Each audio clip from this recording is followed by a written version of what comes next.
변상욱 대기자. 지금 왜 약간 씁쓸한 미소를 띠고 계세요? 저는 뭐 어릴 때부터 기독교 신앙인으로서 이 지구에 어떤 정말 궁극의 가치와 존재해야 할 가치가 있다면 그게 인간에게 있다라고 생각을 해왔어요. 그런데 이런 이제 소식을 들으면 과연 지구에서 궁극의 가치와 이제 하나님의 뜻은 인간에게 있는 건가? 이게 진짜 뭐 이제 이런 생각이 듭니다만. 도대체 어디까지 사악해질 수 있나? 참. 그러니까요. 참 들으면서도 아유. 뭐 이렇게 저는 두 가지로 항상 가치 기준을 봅니다. 하나는 자연스럽냐. 그게 첫 번째 가치 기준이고 두 번째는 땅에다 심어서 자라든지 아니면 남한테 전파하면 점점 커져서 바람직한 사회의 모습이 되든지 둘 중에 이제 하나의 기준을 이제 두 가지 기준을 갖다 대는데 만약에 이거 온 세상이 이렇게 한다고 생각해 보십시오. 아이고 참. 자, 그럴 리는 없어서 참 다행입니다. 그래서 굴러가는 세상입니다.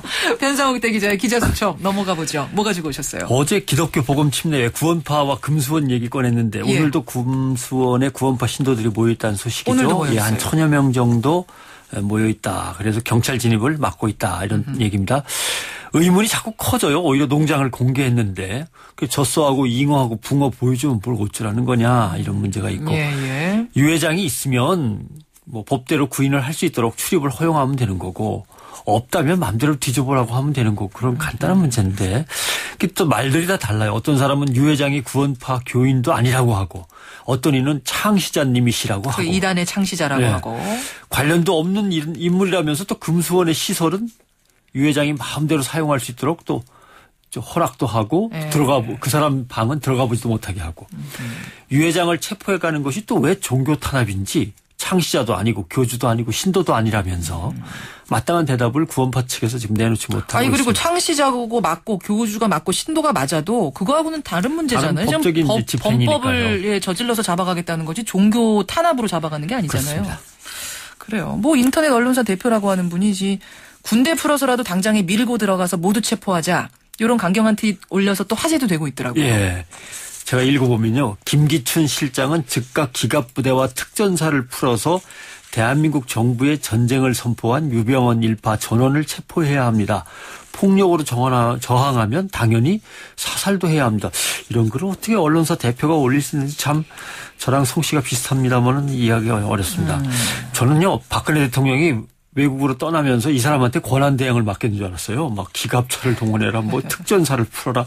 그리고 기갑부대와 특전사를 동원하는 걸 왜 비서실장한테 얘기를 합니까? 뭐 그 얘기 오래 할 필요는 없을 것 같고 경찰 병력의 진입에 대해서 어떻게 생각하시나요? 저는 상당히 신중할 필요가 있다고 생각합니다. 이 구원파와 금수원 상황은 미국의 다윗파 사건하고 상당히 유사한 부분이 있어요. 미국의 다윗파 사건이고요. 구원파 신도들을 비방하려는 게 아니고 또 두둔하려는 것도 절대 아닙니다. 위험의 가능성을 이제 지적하려는 건데요. 왜냐하면 세월호 참사라고 하는 비극 속에서 치러지는 진상규명 작업입니다. 이 과정에서 또 사람들이 다친다면 참 대한민국 사회는 할 말이 없어요. 그런 걸 이제 미리 보고 싶지 않아서 말씀을 드리는 겁니다. 그래요.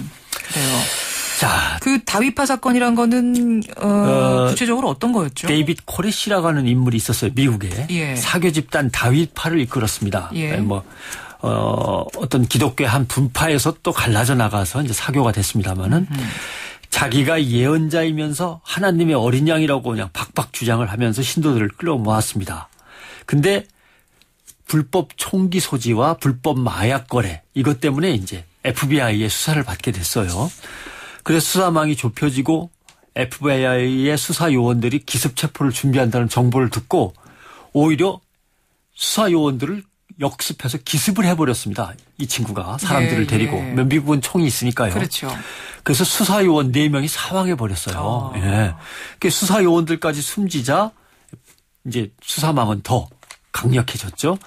그래서 이 친구는 텍사스 웨이코시에 있는 한 목장에서 이 다윗파와 경찰이 대치 상태에 들어갔습니다. 사건이 장기화되면서 이제 FBI가 전면에 나서서 진압작전을 이끌어 나갔죠. 51일간 대치가 지루하게 이제 지리하게 이어지니까 초조해진 FBI가 목장을 공격했어요.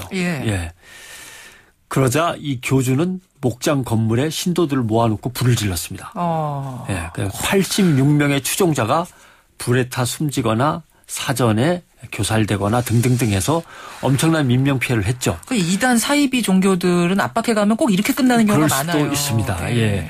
1995년 다이파 사건 2주년이 되는 해에 오클라호마에서 폭탄 테러가 또 발생했어요. 이거에 대한 보복으로. 그때 168명이 숨졌습니다.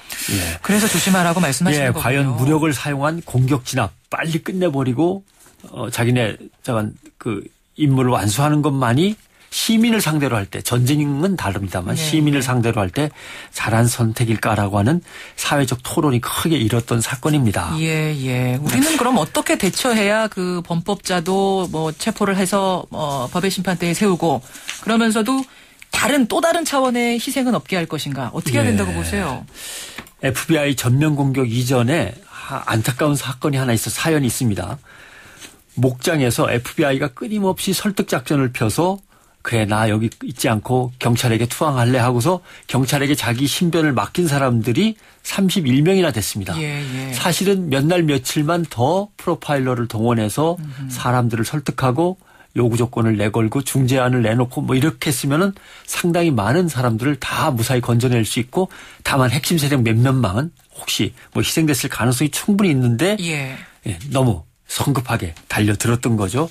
그래서 우리 사회에서 이런 비극이 시작되어서는 안 되겠다라고 하는 것을 갖다 말씀을 드립니다.